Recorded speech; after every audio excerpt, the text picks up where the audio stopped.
Church of క్రీస్తు విరోధి ఆత్మగల సంఘము. ఇదొక దుర్బోధ. వీరు ఆరాధనలో వాయిద్యాల నిషేధమని చెప్తారు. గత వీడియోలో 4 విషయాలు మనం చూసాము.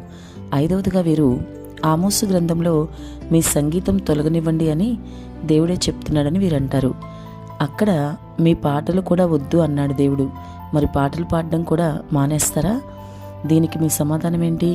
ఒక పక్క పాపం చేస్తూ మరోపక్క ఆరాధిస్తున్నారు, అందుకే అవి నాకు వద్దు అని దేవుడు అక్కడ అన్నాడు. ఆమోసు గ్రంథం 6వ అధ్యాయం 5వ వచనంలో.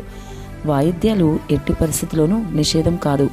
ఒక పాట పుట్టేదే రాగం నుండి, రాగం వాయిద్యం నుండి వస్తుంది.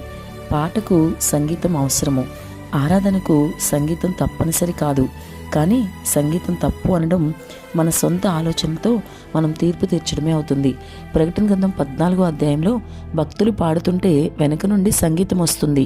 అంటే పరలోకంలో బ్యాక్గ్రౌండ్ మ్యూజిక్ వస్తుంది. పరలోకంలో బోరలు ప్రకటన గ్రంథం 8వ అధ్యాయం 2వ వచనంలో, పిల్లల గ్రోవులు, వీణులు ప్రకటన గ్రంథం 5వ అధ్యాయం 8వ వచనం, ఇంకా ప్రకటన గ్రంథం 15వ అధ్యాయం 2వ వచనంలో ఉన్నాయి. దేవుడు సంగీతాన్ని పరలోకంలో ఉంచి భూమిపై ఎందుకు నిషేధిస్తాడు? ఒకసారి ఆలోచిద్దండి. మీరు ఆరాధనలో వాయిద్యాలు నిషేధం అని చెప్పిన సందర్భాలు అన్నీ తప్పు.